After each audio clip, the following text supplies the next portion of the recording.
Hello students, myself Rahul Trivedi, welcome in our YouTube channel Rahul Sir Bio Trivedi।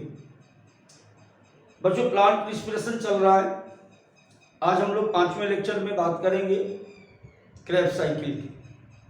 तो सबसे कम सबसे सटीक self selection in NEET अपना नारा है। बिना किसी बकवास के सीधे टॉपिक पे आते हैं। तो जैसा कि पिछली क्लास में आप लोगों ने देखा, क्या देखा पिछली क्लास में, कुछ याद आया? पिछली क्लास में हम लोगों ने देखा कि ग्लाइकोलाइसिस के लास्ट में क्या बन गया? पायरुविक एसिड बना और साथ में एटीपी बना। आज हम देखेंगे कि फेट ऑफ पायरुविक एसिड, यानी जो पायरुविक एसिड बना है। मैंने कहा था कि दो पाथ हैं इसके पास। एक तो ये एनारोबिक रिस्पिरेशन के थ्रू एनर्जी प्रोवाइड करेगा और दूसरा ये एरोबिक रिस्पिरेशन के थ्रू एनर्जी को प्रोवाइड करेगा। तो एनारोबिक रिस्पिरेशन के अंतर्गत हम लोगों ने फर्मेंटेशन पढ़ा। आज बारी है एरोबिक रिस्पिरेशन की। ऑक्सीश्वसन के अंतर्गत इस पायरुविक अम्ल से किस प्रकार से एटीपी प्राप्त होती है। तो एक बार फिर से देखते हैं। ग्लूकोज का एक अणु यहां से चला और चल करके पायरुविक एसिड के 2 मोल और 2 एटीपी प्रोवाइड करता है। इस प्रोसेस को हम लोगों ने बोला glycolysis.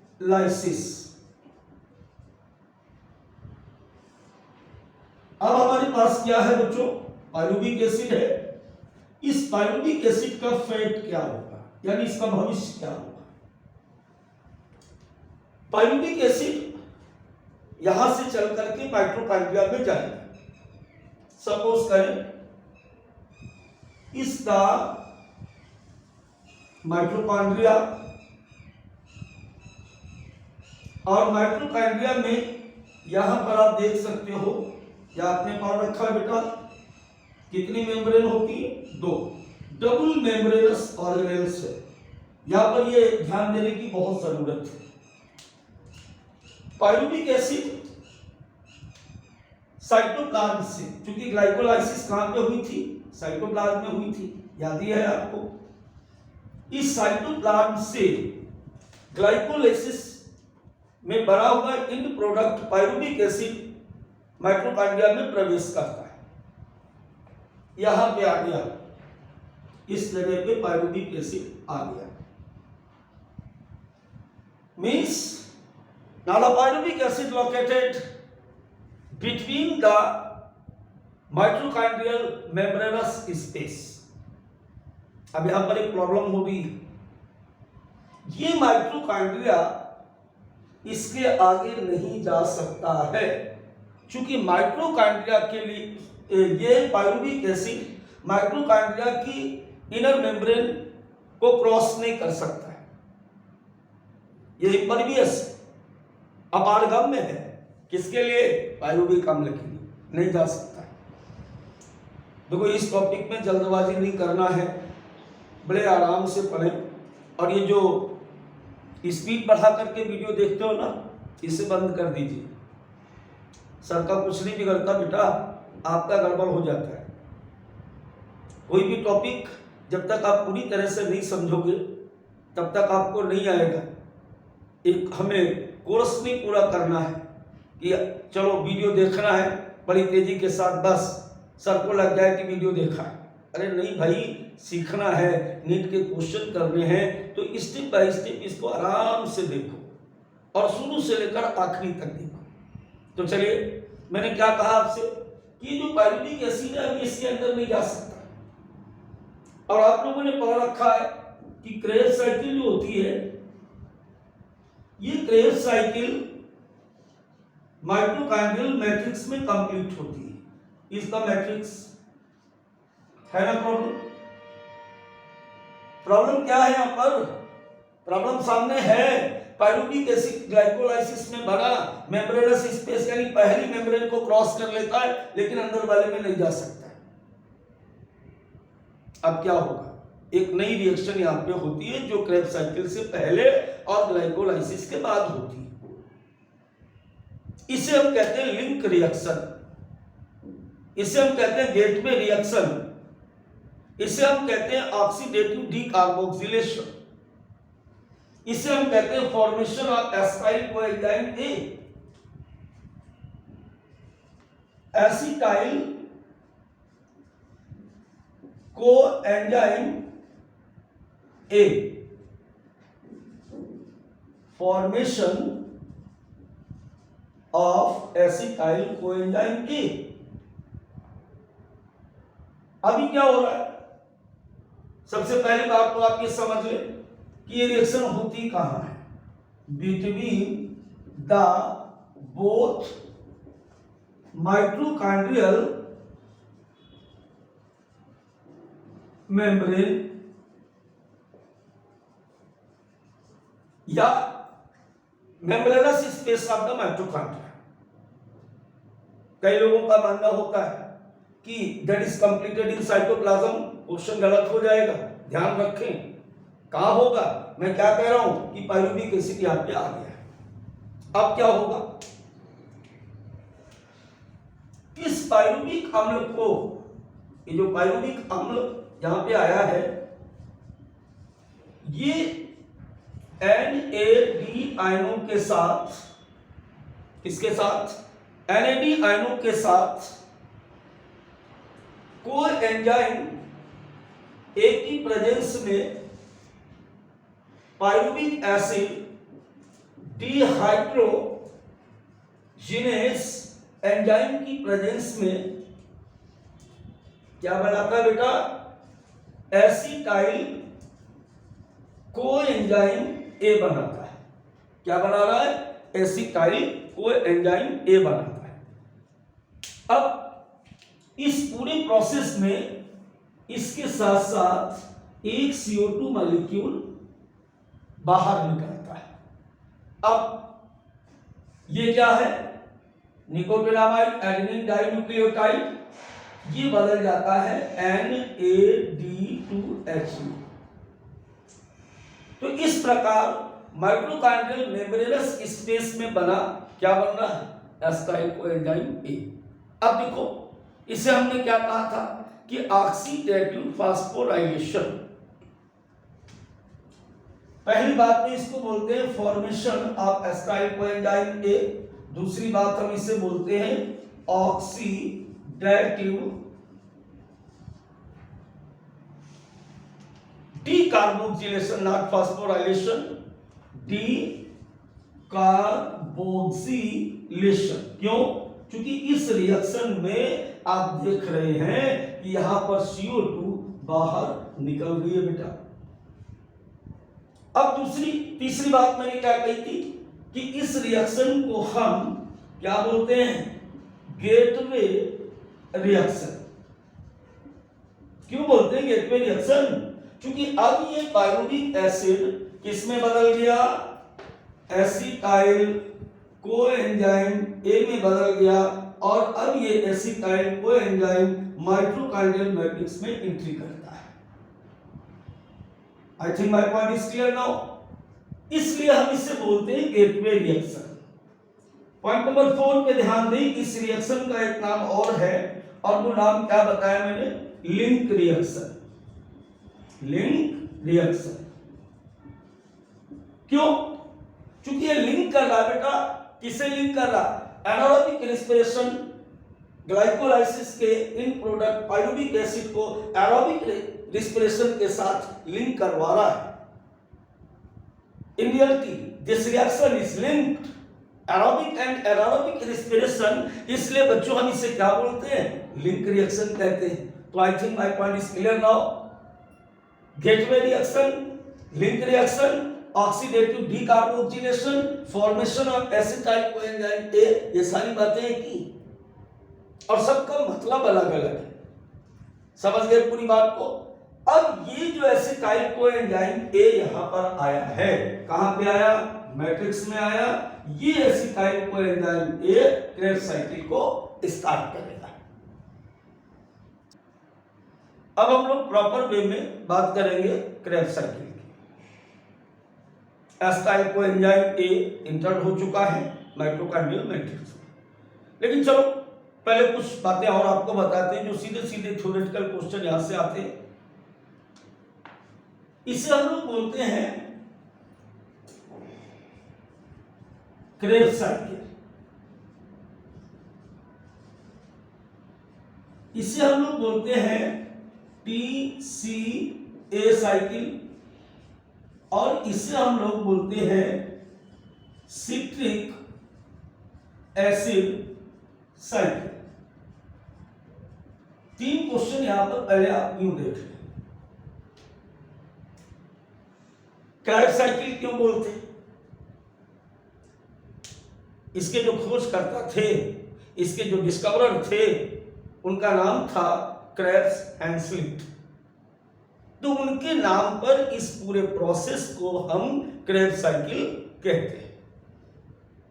The first discovery of Krebs cycle was given by mister Hans Kreb in flighting muscle of pigeon. कबूतर की उड़ने वाली पेशियों में सबसे पहली बार इसे स्टडी किया गया। किसने किया? Hans Kreb. Discovered by Hans Krebs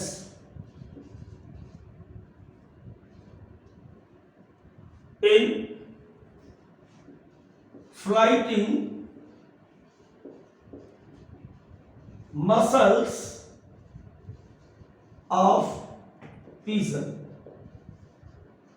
इसलिए बेटा हम इसको बोलते हैं क्रेब्स साइकिल। अब देखो दूसरी बात आती है TCA साइकिल। TCA का फुल फॉर्म है यहां पर try carboxylic acid cycle. What do you mean about the TCA cycle? Many intermediate compounds form in the Krebs cycle contain 3 carboxyl group। इस पूरे प्रोसेस के अंतर्गत बनने वाले कई ऐसे सबस्टेंस हैं, इंटरमीडिएट कंपाउंड हैं, जैसे सिट्रिक एसिड, सिस एकोनाइट्रिक एसिड और आइसोसिट्रिक एसिड, जिनमें कार्बोक्सिलिक ग्रुप एसोसिएट होता है। इसलिए हम इसको बोलते हैं TCA साइकिल या try carboxylic acid cycle. Many intermediate compound contain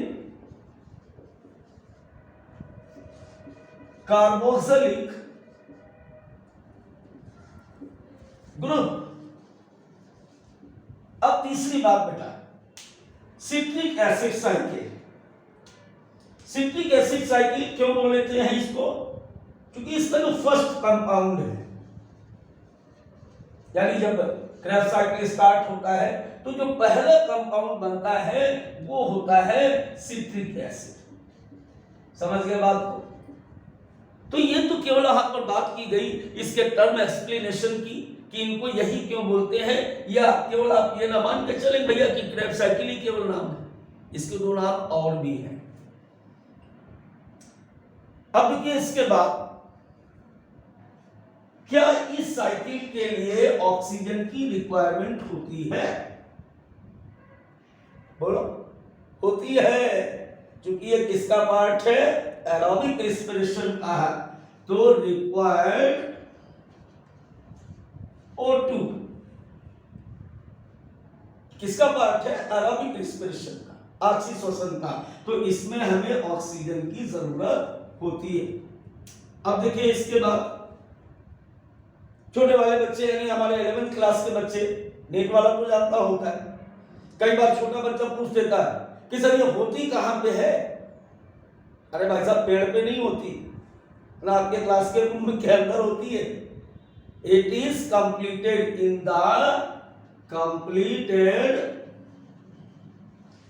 the mitochondrial matrix. कई बार मैट्रिक्स नहीं लिख के आएगा भाई साहब, लिखा होगा इनर चेंबर ऑफ माइटोकॉन्ड्रिया, तब भी बात बिल्कुल वही है, क्योंकि inner chamber of mitochondria contain matrix. अब तो एक बात ये होती है, एक बार एक बच्चे ने पूछा सर यही क्यों होती है, साइटोप्लाज्म में क्यों नहीं हो रही थी? क्वेश्चन सही था। अरे भाई, पहले भी मैंने ये बात की थी ग्लाइकोलाइसिस में कि जो क्रेब्स साइकिल है ये एरोबिक रेस्पिरेशन है और ये चेन रिएक्शन है। नंबर ऑफ 10 रिएक्शन बेटा इसमें है और सब एक दूसरे के बाद होती है। और सबसे मजेदार बात क्या है यहां पर कि सारी की सारी रिएक्शन एंजाइमेटिक रिएक्शन है, सारी की सारी रिएक्शन एंजाइम की प्रेजेंस में होने वाली रिएक्शन। तो ये तो वही होगी जहां पर एंजाइम होंगे। एंजाइम कहां होंगे? मैट्रिक्स में। यानी क्रेब्स चक्र के सभी एंजाइम ऑल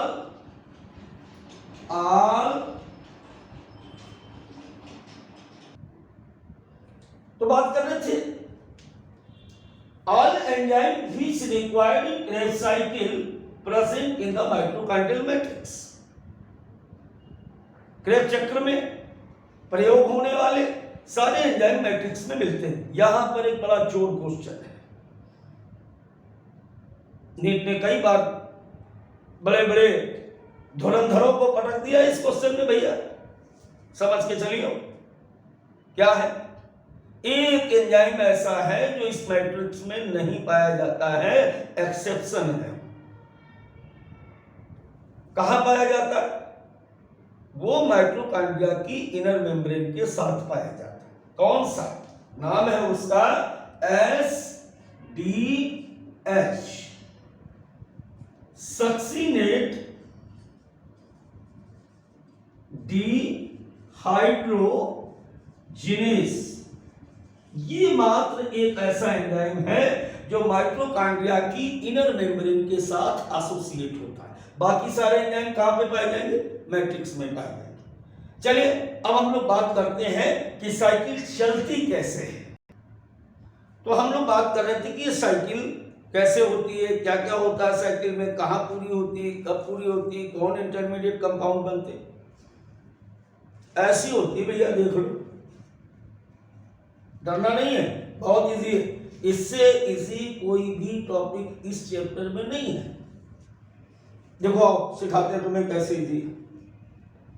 सबसे पहले क्या है, यहां तक आपको क्लियर हो गया कि ग्लूकोज से पायरुविक एसिड बना ग्लाइकोलाइसिस के थ्रू, और पायरुविक अम्ल से एस्टाइल कोएंजाइम ए बना ऑक्सीडेटिव डिकार्बोक्सिलेशन के थ्रू।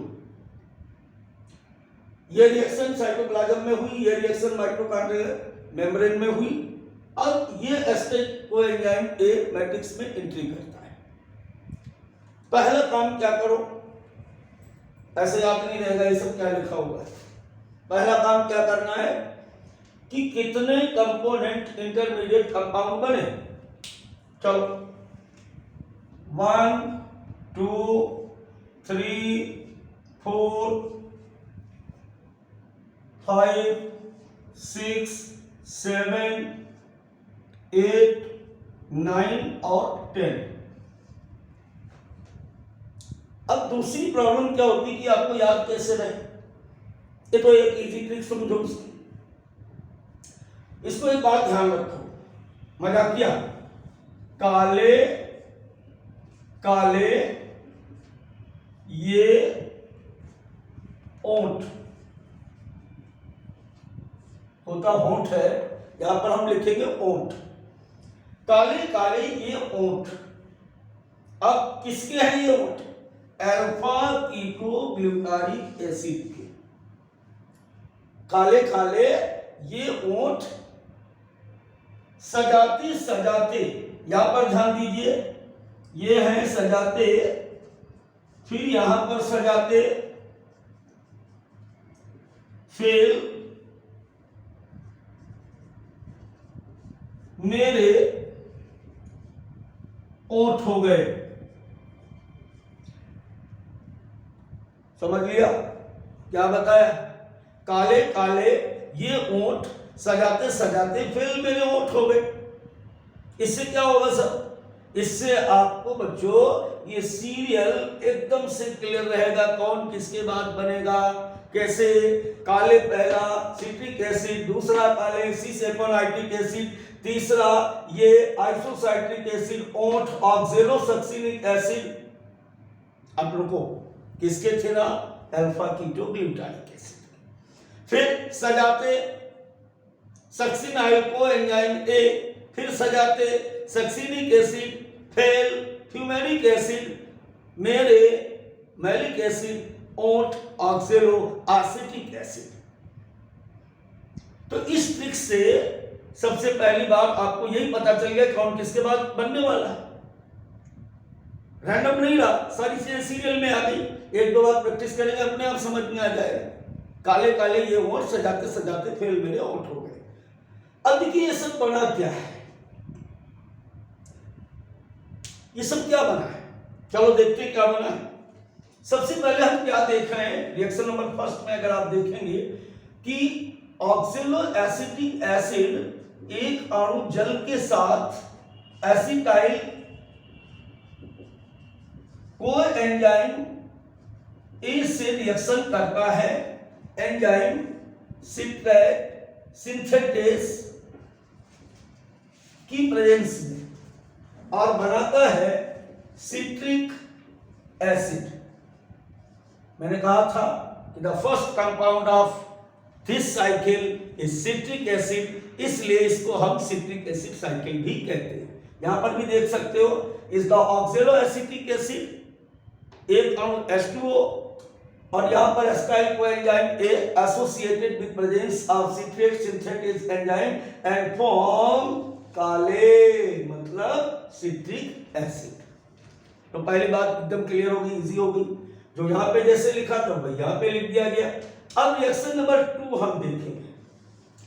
देखो बहुत इजी बता रहा हूं, बिल्कुल तरीका इजी बता रहा हूं कि एक तो आपके पास पहले से बना हुआ है सिट्रिक एसिड, आपको पहले से पता है, और ये भी आपको पता है कि सिस एकोनाइटिक एसिड बनने वाला है, क्योंकि दूसरी बार काले का मतलब सिस एकोनाइटिक एसिड है। अब यहां पर आप पहले से लाइन खींच लो और यहां पे लिख दो सिस एकोनाइटिक एसिड। अब एंजाइम कौन सा लगेगा? एकोनाइटेस, और यहां क्या लगेगा? समझ में आई बात? क्या लगेगा? लगेगा नहीं, निकलेगा क्या? H2O लगा था पहली रिएक्शन में। तो अब यहां पर क्या होगा कि सिट्रिक एसिड एकोनाइटिक एंजाइम की प्रेजेंस में रिएक्शन करके बनाता है सिस एकोनाइटिक एसिड। अब थर्ड रिएक्शन, थर्ड में क्या हो रहा है देखो, cis aconitic acid, cis aconitic acid reacted with 1 mole H2O again. यहां पर फिर से ये जल के साथ जुड़ा, और जल के साथ किसके साथ जुड़ा? वही पुराना एंजाइम एकोनिटेस, कुछ नहीं बदला। एकोनिटेस की प्रेजेंस में अब ये बदल जाता है, किसमें? काले काले के बाद आता है ए का मतलब है isocitric acid. Right now reaction number 4 बहुत ही महत्वपूर्ण है। क्यों महत्वपूर्ण है यह हम अभी बताते हैं आपको। पहले रिएक्शन नंबर 4 देखें, होता क्या है इसमें। इस रिएक्शन में बेटा अब आपके पास है आइसोसाइट्रिक एसिड। इस आइसोसाइट्रिक एसिड के साथ अब रिड्यूसिंग एजेंट NAD आयन आकर के जुड़ेगा। हमेशा मैंने आपको बताया है, फोटोसिंथेसिस में बताया है, यहां भी कई बार बताया कि जब भी NAD यानी reducing agent nicotinamide adenine dinucleotide react करता है तो एंजाइम में हमेशा आपको डिहाइड्रोजिनेस लगा देना। किसके आगे? जो भी यहां पर फर्स्ट रिएक्टेंट। तो इसका नाम क्या हो जाएगा? इसका नाम हो जाएगा आइसोसिट्रिक या सिट्रेट डिहाइड्रोजिनेस एंजाइम की प्रेजेंस में क्या बनने वाला है? देखो यहां पे क्या बनने वाला है, ये ओंठ यानी ऑक्सैलोसक्सिनिक एसिड प्लस NAD2H। ध्यान रखें, क्वेश्चन में आपसे पूछा जाता है कि पहला NAD2H किसके किसके बीच बनता है, तो किसके किसके बीच बन रहा है बेटा? आइसोसिट्रिक एसिड और ऑक्सैलोसक्सिनिक एसिड के बीच बन रहा है। अब देखिए आगे चलते हैं। दूसरी रिएक्शन यानी तीसरी के बाद चौथी हो गई। हमारे पास ऑक्सैलोसक्सिनिक एसिड बन चुका है, अब हम बनाएंगे अल्फा कीटोग्लूटारिक एसिड। यह भी रिएक्शन बड़ी महत्वपूर्ण है क्योंकि इस रिएक्शन में कार्बन डाइऑक्साइड निकलता है। तो पूछा जाता है कि CO2 कहां पे रिलीज होती है, क्या हो रहा है जरा देखिए। अब हमारे पास रिएक्शन नंबर 5 में हम आएंगे तो ऑक्सैलोसक्सिनिक एसिड जो हमारे पास है, ये ऑक्सैलोसक्सिनिक एसिड एंजाइम डी कार्बोक्सिलेज, यहीं से आपको अंदाजा हो जाना चाहिए कि आगे क्या होने वाला, क्या बनेगा? अल्फा कीटोग्लूटारिक एसिड कई जगह पर और एक CO2 को रिलीज करेगा, कई जगह पर ग्लूटारेट लिखा है। बातें की है, घबराने की जरूरत नहीं है। क्या निकल रहा है? CO2। क्यों निकल रहा है? यहां पर डीकार्बोक्सिलेशन की प्रोसेस हो रही है। तो first CO2 during the Krebs cycle is released कब? जब हमारा बना अल्फा कीटोग्लूटारिक एसिड। अब आगे बढ़ते, alpha ketoglutaric acid change into the succinyl coenzyme A means सजाते फेल मेरे ओंठ, यहां तक चल रहा है अपन को। तो अब ये alpha ketoglutaric acid reaction number 6 alpha ketoglutaric acid के alpha KGA alpha ketoglutaric acid. अब ये अल्फा कीटोग्लूटारिक एसिड फिर से एक बार बच्चों रिड्यूसिंग एजेंट NAD आयन के साथ रिएक्ट करेगा। इसमें क्या होगा? एंजाइम वही लग जाएगा, अल्फा कीटोग्लूटारिक एसिड डिहाइड्रोजिनेस। क्योंकि हर बार हाइड्रोजन इधर से इधर ट्रांसफर हो रहा, भाई क्या बनाएगा? बनेगा सक्सिनाइल कोएंजाइम A, क्योंकि यहां पर एक जुड़ेगा क्या? कोएंजाइम A और बनेगा हमारा क्या बन रहा बेटा? Succinyl coenzyme A plus NAD2H। और साथ में दूसरा CO2 यहां पे रिलीज होगा, एक CO2 बेटा यहां पर भी रिलीज हुआ। यहां पर भी आप देख सकते हो alpha ketoglutaric acid NAD ion और कोएंजाइम A यहां पर लिबरेट कर रहा है, निकल रहा है NAD2H प्रेजेंस में alpha ketoglutaric acid dehydrogenase enzyme की। रिएक्शन नंबर 7 की अगर बात करें, 7 नंबर रिएक्शन में जब हम आएंगे तो यहां पर क्या देखें? अब हमारे पास क्या है? सक्सिनाइल कोएंजाइम A और ये सक्सिनाइल कोएंजाइम A अब एक अणु GDP के साथ भाई है, किसका? ATP का। जैसे एडिनोसिन ट्राइफॉस्फेट ऐसे ग्वानिनोसिन ट्राइफॉस्फेट, वहां भी 3 फास्फेट एडेनिन के साथ लगे या ग्वानिन के साथ लगे, दोनों का एनर्जी वैल्यू बराबर होता है। एक बात ध्यान रखें, अगर इसे हम जूलॉजी में पढ़ा रहे होते या किसी एनिमल्स में ये हो रहा होता तो यहाँ पर एटीपी लिखा जाता। प्लांट के केस में केवल हम जीडीपी लिखते हैं। अब बना ये जीडीपी, सॉरी जीडीपी यहाँ पर हमने लगाया और एक मोल यहाँ पर हम H2O को लगा रहे हैं, एक मोल यहाँ पर H2O को लगा रहे हैं, क्या बनेगा? पहले तो एंजाइम लगाओ। तो जब भी हमने कहा था कि फास्फेट ग्रुप का ट्रांसफर हो, एंजाइम हमेशा कौन सा लगेगा? काइनेज लगता है यहाँ पर। तो नाम के आगे यहाँ पर काइनेज लिख देते हैं, तो सक्सीनेटोकाइनेज एंजाइम की प्रेजेंस में ये बदल जाएगा, इसमें सक्सीनिक एसिड में बदल जाएगा और साथ में क्या करने वाला है? बोलो, जीटीपी चेंज हो जाएगी जीटीपी में। I think my point is clear now. अब देखिए इसके बाद रिएक्शन नंबर 8, चले आओ जल्दी जल्दी भाई। रिएक्शन नंबर 8 में हम क्या देख रहे हैं कि सक्सीनिक एसिड, वही एसटीएच सक्सीनेटोडिहाइड्रोजिनेज एंजाइम जो कि इनर माइटोकॉन्ड्रियल मेम्ब्रेन के साथ एसोसिएट होता है, ये वही एंजाइम है। थोड़ी देर पहले मैंने कहा था एक्सेप्शनल एंजाइम, बाकी सारे एंजाइम मैट्रिक्स में, ये एंजाइम केवल इनर मेम्ब्रेन के साथ अटैच होता है। रिड्यूसिंग एजेंट एफएडी आयनों के साथ क्रिया करेगा और क्रिया करने के बाद बना लेता है फ्यूमेरिक एसिड। तो रिएक्शन नंबर 8 में हम यहाँ पे देखेंगे कि हमारे पास जो सक्सीनिक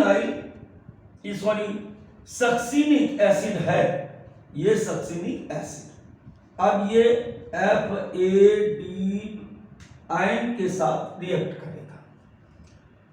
एंजाइम कौन सा लगेगा? SDH सक्सीनेटोडिहाइड्रोजिनेज के साथ रिएक्शन करेगा और रिएक्शन करने के साथ सीधे सीधे बनाएगा fumaric acid. I think my point is clear now. अब बेटा रिएक्शन नंबर 9, रिएक्शन नंबर 9 में क्या हो रहा है? देखिए यहां पर हमारे पास क्या है? फ्यूमेरिक एसिड है और ये फ्यूमेरिक एसिड डायरेक्ट एक अणु जल के साथ क्रिया करेगा और जल किसकी उपस्थिति में? फ्यूमेरेस एंजाइम की प्रेजेंस में करेगा और बनाएगा मैलिक एसिड। अब अपने पास बची इसकी लास्ट रिएक्शन, और वो लास्ट रिएक्शन यहां पे क्या है कि जो मैलिक एसिड है, एक बार फिर से मैलिक एसिड NAD आयन यानी रिड्यूसिंग एजेंट NAD आयन के साथ क्रिया करेगा। एंजाइम फिर से आपको वही ध्यान रखना है, मैलिक एसिड डिहाइड्रोजिनेस, और इस मैलिक एसिड डिहाइड्रोजिनेस एंजाइम की प्रेजेंस में बना लेगा oxalo acetic acid plus NAD2H। तो इस प्रकार इन 10 इंटरमीडिएट कंपाउंड्स के थ्रू जो एनर्जी थी वो NAD2H और FAD2H के रूप में कंज्यूम हो जाती है। अब इस लेक्चर का लास्ट पॉइंट यानी यहां से नीट के क्वेश्चन किस प्रकार से आते हैं। देखिए जो पहला क्वेश्चन यहां पे आने वाला है, या आता है, पूछते हैं कि जो इंटरमीडिएट कंपाउंड है उनमें से कौन सा कंपाउंड कितने कार्बन वाला है। चलिए देखते हैं। यहां पर एक चीज ध्यान दें, एस्टाइल कोएंजाइम A ये 2 कार्बन है और ऑक्सैलो एसिटिक एसिड हमारा 4 कार्बन कंपाउंड है। याद होगा केल्विन बेंसन साइकिल के बाद जब हम लोगों ने C4 प्लांट हाइड्रोक्साइड साइकिल पढ़ा था तो वहां पर हमने बताया था कि पहला product 4 carbon compound oxalo acetic acid बनता है। इसीलिए हम उन पौधों को C4 प्लांट कहते हैं। तो ये तो आपको पहले से पता था। अब देखिए यहां पर जब ये रिएक्शन हुई तो 4 carbon compound reacted to 2 carbon compound, तो सिट्रिक एसिड जो बना हमारा, ये सिट्रिक एसिड 6 कार्बन कंपाउंड होता है। ये भी 6 कार्बन कंपाउंड, यानी 6 aconitic acid. Then after isocitric acid भी यहां पर 6 कार्बन कंपाउंड है। फिर इसके बाद ऑक्सेनो सक्सिनिक एसिड भी 6 कार्बन कंपाउंड है। अब देखिए यहां पर एक CO2 आप निकाल रहे, एक CO2 जैसे ही निकल जाएगा तो अल्फा कीटो ग्लूटानिक एसिड जो हमारे पास बच्चों है, ये 5 कार्बन वाला इंटरमीडिएट कंपाउंड बने। फिर आगे हम क्या कर रहे हैं, एक CO2 यहां पे निकाल रहे, ये देखो सामने निकल गई। तो succinic acid 4 carbon, fumaric acid 4 carbon, malic acid 4 carbon. अब देखो यहां पर टोटल कितने बने, 1 2 3 4, 4 कंपाउंड जो है वो बनते हैं बच्चों 6 कार्बन कंपाउंड बनते हैं। 1 कंपाउंड 5 कार्बन है, यानी अल्फा कीटो ग्लूटानिक एसिड। इसके अलावा यहां से चले तो succinic acid, succinyl coenzymes, succinic acid, fumaric acid, malic acid और ऑक्सेलो एसिटिक एसिड, यानी 1 2 3 4 5 कंपाउंड क्या है, 4 कार्बन कंपाउंड है। ये वाली बात आपको समझ में आ गई। अब क्रेब्स चक्र के दौरान कितने CO2 रिलीज होते हैं, ध्यान दीजिए। एक CO2 तो आपको ये मिला, एक CO2 आपका ये मिला, 2 तो ये मिल गए, और एक CO2 आपको याद होगा यहां पर रिलीज हुआ था। तो a complete oxidation of glucose molecule during the aerobic respiration produce 3 number of carbon dioxide. 1 Krebs cycle बराबर 3 CO2, 1 ग्लूकोज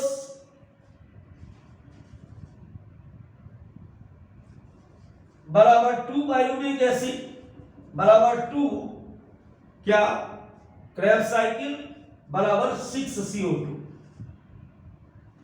तो टोटल एक ग्लूकोज मॉलिक्यूल के कंबशन पर हमें मिलते हैं 6 CO2, लिखा होता है C6H12O6 plus 6 O2 equal to 6 CO2।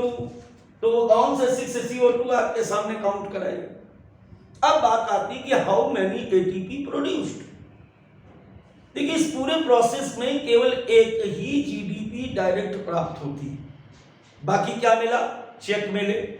अब जब ये ऑक्सीडेटिव फास्फोराइलेशन के अंतर्गत NAD2H FAD2H जाएंगे तो ही एनर्जी देंगे ETS के थ्रू, यहां पर कुछ नहीं मिलेगा। लेकिन अगर वैल्यूएशन किया जाए तो कितना होता है, चलो देखो। तो भाई आपके पास इस समय एक NAD2H ये बना, एक NAD2H ये बना, एक NAD2H ये बना, टोटल NAD2H इस क्रेब्स साइकिल बराबर 3 NAD2H। अब देखो यहां पर 1 NAD2H बराबर 3 ATP, तो 3 into 3 इक्वल टू 9 ATP देगा, लेकिन अभी नहीं देगा। ETS में ऑक्सीजन के साथ लिबरेशन पर देगा। अभी यहां पर केवल वैल्यू लगाइए, पूछा जाता है कि कितने NAD2H बने और टोटल उससे कितने ATP बने, तो 9 ATP बने। अब बात करते हैं आगे की। याद देखो FAD2H कितना बना, 1, तो FAD2H बराबर 2 ATP। तो ये तो एक क्रेब्स चक्र का है ना, तो जब 2 चलेंगे इंटू 2 बराबर 4 ATP। और डायरेक्ट कितना मिला, डायरेक्ट मिला बेटा 1 ATP इसके फॉर्म में, GDP के फॉर्म में, तो 1 1 2 हो गए। अब कितने हो गए भैया, देख लो तुम कितने हो गए। यहां पर हम एक की बात कर रहे थे, यहां पर भी हम एक की ही बात करें, तो यहां पर हमको 2 और यहां पर एक ही मिला, तो इस तरीके से 12 ATP हमें मिलते हैं पर क्रेब्स साइकिल, और 2 क्रेब्स साइकिल चलते हैं एक ग्लूकोज के कंप्लीट ऑक्सीडेशन में, तो हमें यहां से मिलेंगे 24 ATP। सारी बात क्लियर हो गई। अब बचता है कि इनसे हमें किस प्रकार से क्या मिलेगा, ATP कैसे मिलेगा। यह भी मिले नहीं है, अभी नहीं मिले, अभी केवल भैया तुम्हारे पास चेक आ गई है 24 ATP की एक ग्लूकोज के कंप्लीट ऑक्सीडेशन के बाद। अब सर कैसे मिलते हैं, अरे भाई सब एक ही वीडियो में नहीं पढ़ना है, अब अगले वीडियो में फिर मिलते हैं ETS के साथ ये बताने के लिए कि कैसे ये 24 ATP आपको ग्लूकोज के कंप्लीट ऑक्सीडेशन से मिलते हैं।